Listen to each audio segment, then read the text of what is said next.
J'ai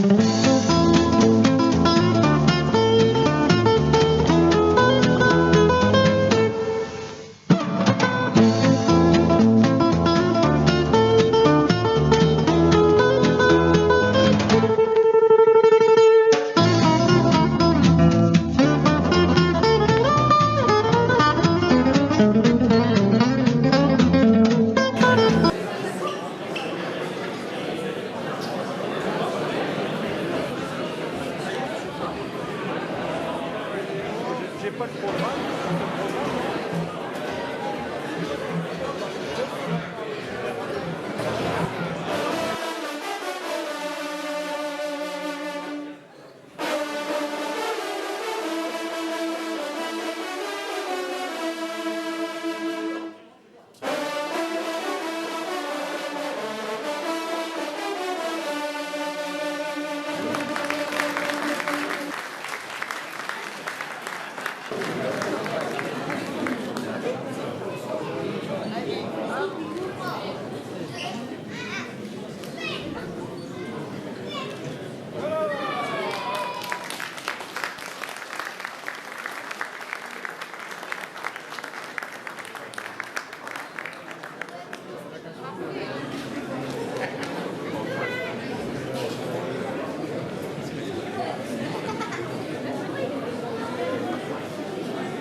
Monsieur le préfet,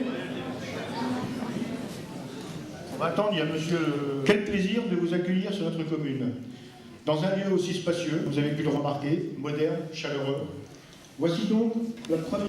C'est un honneur pour Brunet-Hamel et ses habitants de recevoir tant de personnalités représentant l'État, le Conseil régional des Hauts-de-France, le Conseil départemental de l'Aisne, la communauté de communes des Portes de la Thiérache. Après l'inauguration de la reconstruction de l'église de Saint-Nicolas détruite par un incendie en 1996, après l'inauguration de la construction du groupe scolaire Victor Hugo en 2002, après l'inauguration de la restauration de la mairie et de ses abords en 2005, la manifestation de ce jour est, à mon avis, le 4e temps fort de notre commune depuis une vingtaine d'années.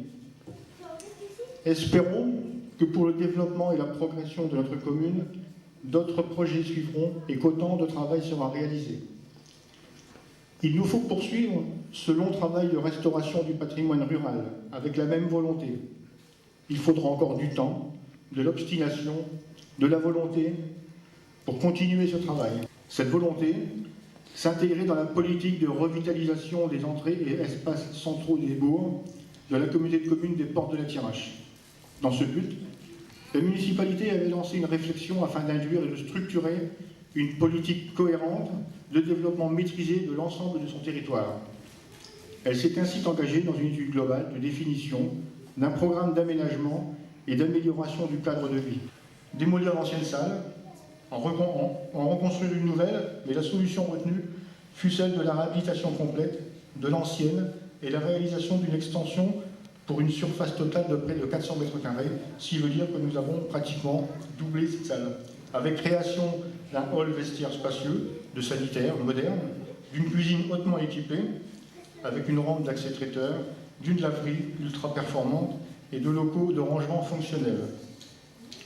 La grande salle fut rehaussée, elle était beaucoup plus basse avant, pour ceux qui connaissent, laissant apparaître la charpente sur laquelle repose une toiture ultra-isolante de 30 cm d'épaisseur. Elle est devenue beaucoup plus lumineuse, avec ses 3 grandes baies vitrées, l'ensemble mis en valeur par un éclairage indirect de couleur orangée. Comme vous pouvez le remarquer, la surface de la scène fut optimisée, pratiquement doublée par rapport à l'ancienne. D'une part aux normes strictes d'isolation et d'autre part aux normes de sécurité contre les risques d'incendie dans les ERP. Établissement recevant du public pour les moins... L'ancienne tribune est le même dynamisme. Il faudra encore du temps, de l'obstination, de la volonté et surtout des moyens financiers. Faisons en sorte, je terminerai en ajoutant que notre patrimoine est un héritage commun.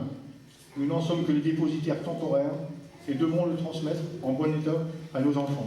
Alors je conclurai enfin en remerciant les représentants de l'État, de la région, du département, de la gendarmerie, du SDIS, service d'incendie et secours, tous les élus l'Harmonie des Amis Réunis de Brunamel, dans leur intervention rehausse toutes nos manifestations. Ils nous interpréteront quelques morceaux après la fin des discours. L'association des trompes de Thiérache, qui nous a interprété tout à l'heure quelques fanfares. Et vous tous, amis de Brunamel, par votre présence et votre soutien, vous réconfortez l'équipe municipale. Donc voilà, je cède la parole à Nicolas, régional de l'État, on l'appelle comme ça parce qu'il n'est pas loin de chez lui, pour le département. Ensuite Christophe Coulon. Christophe s'exprimera pour la région Hauts-de-France. Ensuite, les sénateurs ont décidé de se grouper. Donc il y aura qu'une.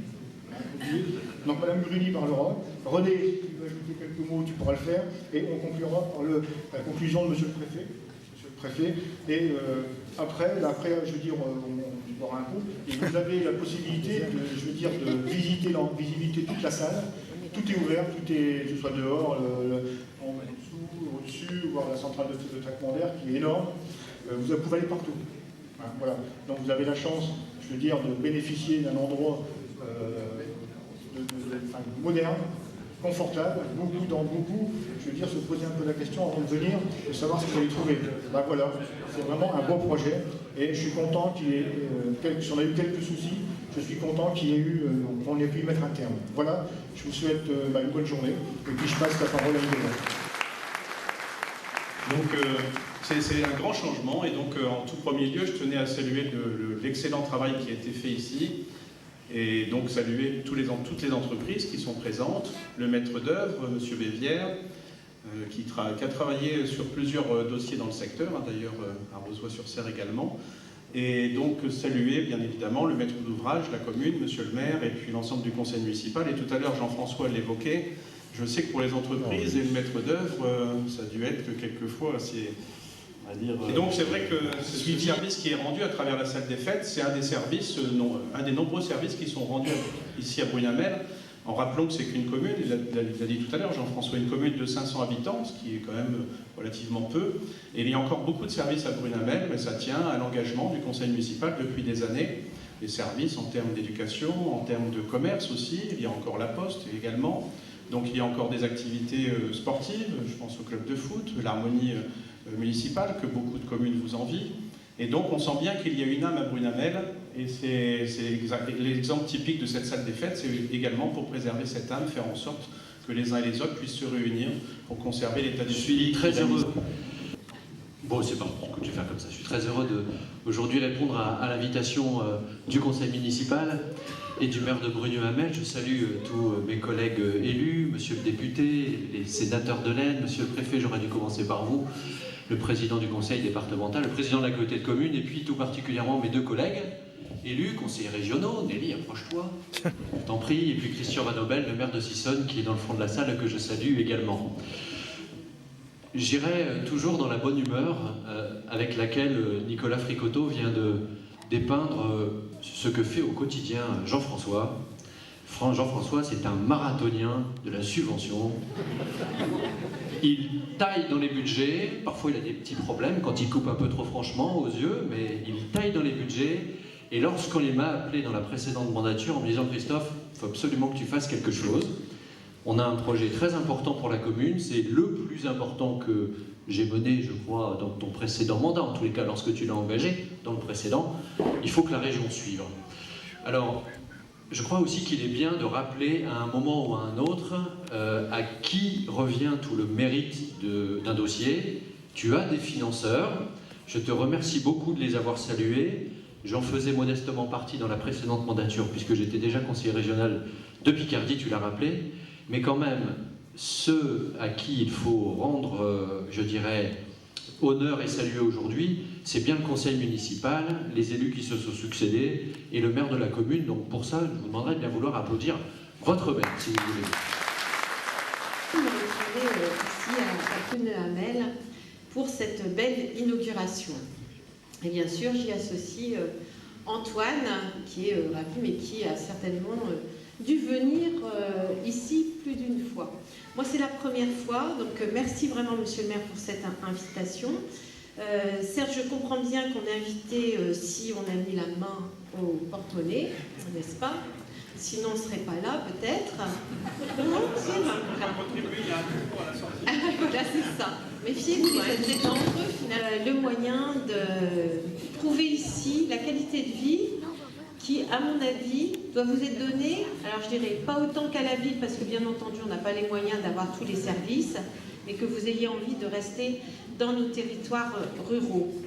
Parce que, vous savez, la France, ça n'est pas que Paris. Et la France, elle est avant tout rurale.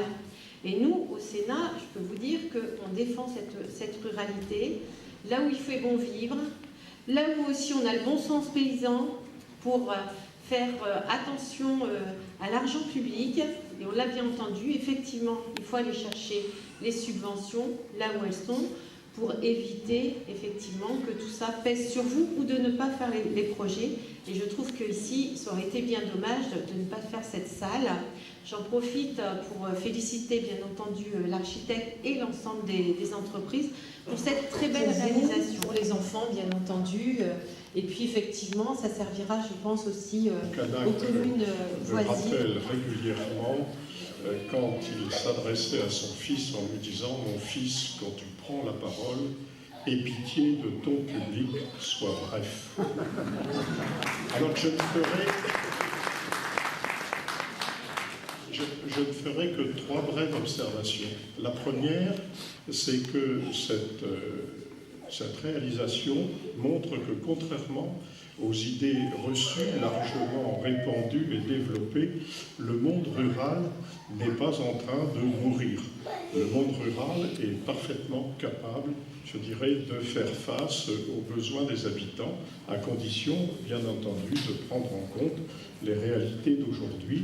On ne peut plus avoir une école dans chaque commune quand il n'y a pas d'enfants, et il est donc nécessaire que les communes qui perdent leurs habitants puissent se regrouper. C'est le cas dans le cadre des communautés de communes, Monsieur le Président, et c'est le cas dans des bourgs qui sont plus importants, comme Brunet-Hamel, Rozoy ou Montcornet ou Dizy. Voilà. Eh bien, dans ces conditions-là, on voit que le monde rural a un avenir, et donc c'est plutôt réjouissant. Ma deuxième observation, c'est de faire remarquer que pour aussi parvenir à ce type de réalisation, il y faut un certain nombre de conditions, et en particulier le fait que dans un conseil municipal, sous l'autorité du maire, spécialement ici à Brunet-Hamel, eh bien chacun peut mettre de côté ses origines partisanes et se regrouper ensemble par-delà les étiquettes partisanes pour réaliser un certain nombre de réalisations.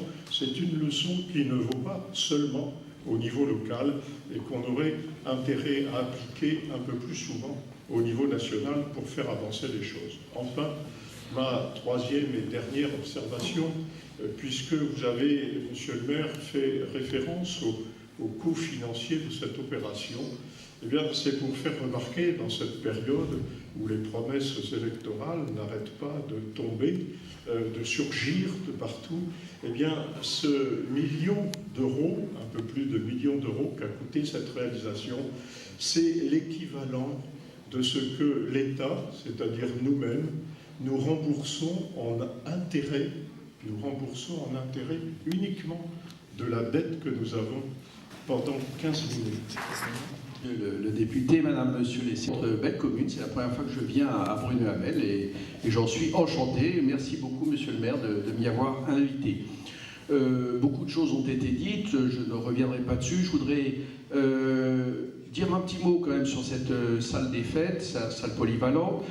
J'ai cru comprendre, monsieur le maire, que la maturation de ce projet a été assez longue, mais je crois que comme pour les grands vins, le temps est gage de qualité. Et véritablement, lorsqu'on voit ce que vous avez fait de l'ancien bâtiment, vous pouvez être fiers du chemin parcouru, et je voulais vraiment joindre mes félicitations à toutes celles que vous avez reçues, à l'équipe municipale, à toutes celles et tous ceux qui ont été les artisans de cette magnifique réalisation. Les salles des fêtes, salles polyvalentes, maintenant on les appelle salles pluridisciplinaires, je ne sais pas pourquoi d'ailleurs. sont des lieux de vie absolument irremplaçables dans nos communes. C'est là que se passe énormément de choses, c'est là que la collectivité passe des moments importants, souvent des moments festifs, des moments joyeux, parfois moins, mais en tout cas c'est là que la commune souvent se rassemble. Donc il est important, souvent les Parisiens ont pu se moquer de la multiplication des salles polyvalentes sur notre territoire, mais je crois qu'au contraire c'est un signe de grande vitalité. Et donc je voulais vraiment me réjouir de cette autre dispositif qui demeure.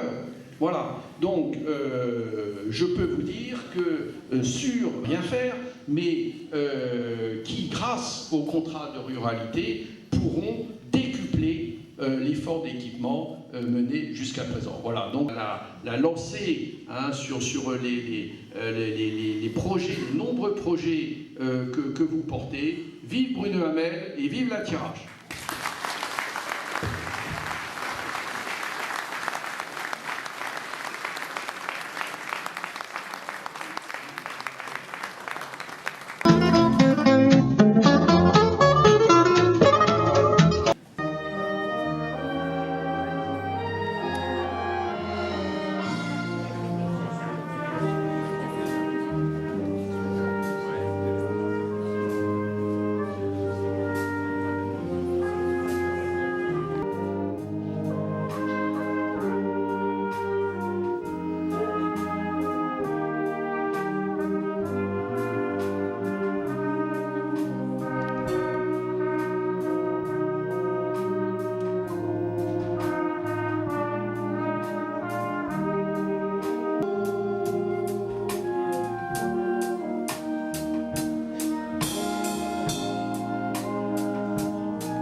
Je vais vous piquer un truc. Qu'est-ce que je peux prendre? C'est pas des gâteaux? Non, c'est salé. Ah, tant mieux.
c'est le prénom.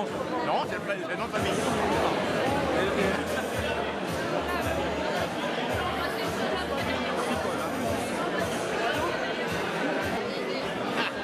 Alors attends, monsieur le maire. Dis-moi un petit mot sur cette pièce. Non, c'est un cadeau, c'est pour eux. C'est le pâtissier qui nous a fait un cadeau en mesure parce qu'on l'a pris chez lui à Montcornet. Voilà. Donc on a fait travailler tout du local. Bien. C'est bien.